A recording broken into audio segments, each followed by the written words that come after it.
je vous propose une quête extraordinaire dans cet endroit unique au monde, un ancien volcan où l'on paye un droit d'entrée pour chercher soi-même la fameuse pierre précieuse. Chaque jour, il y a des centaines de personnes et nos envoyés spéciaux Guillaume Bertrand, Alexandra Poupon et Alexandre Tocny ont aussi tenté leur chance. Pour quel résultat? Eh bien, c'est en Arkansas, aux États-Unis. C'est un endroit unique au monde. Vous ne les voyez pas, mais des milliers de diamants se cachent ici. Particularité du lieu, si vous en trouvez un, promis, vous pouvez le garder. Ce couple de touristes a parcouru des centaines de kilomètres rien que pour ça. Juste un tout petit diamant, ce serait fantastique. Et si c'est un gros diamant? Eh bien, je devrais sûrement emmener ma femme à Paris. Ce qu'ils cherchent, c'est ça. Régulièrement, des chanceux s'affichent avec leur découverte. En moyenne, 2 diamants sont trouvés chaque jour. Luc et sa compagne en ont été témoins. Quelqu'un en a trouvé un juste à côté de nous hier.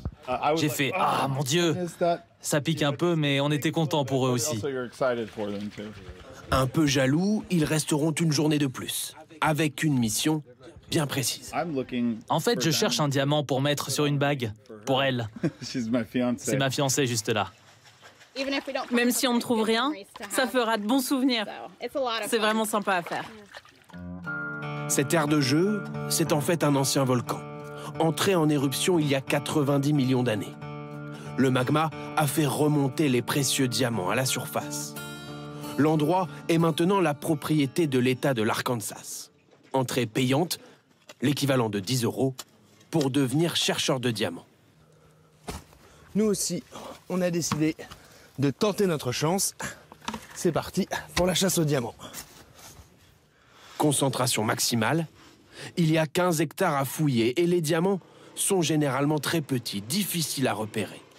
À côté, nos voisins venus du Québec résument plutôt bien la situation.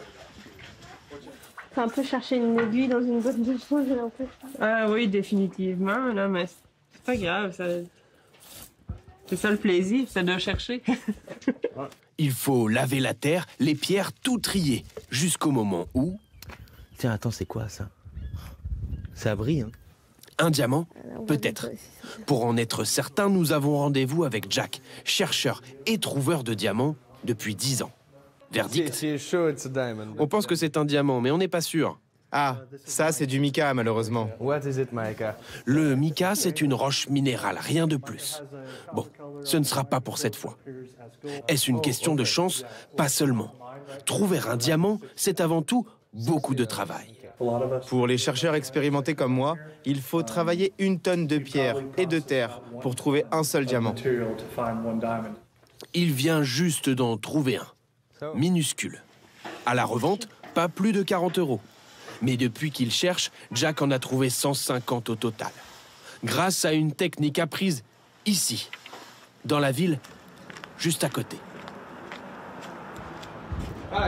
Bonjour, comment ça va? Bienvenue chez Al. Il a une technique bien à lui. Démonstration.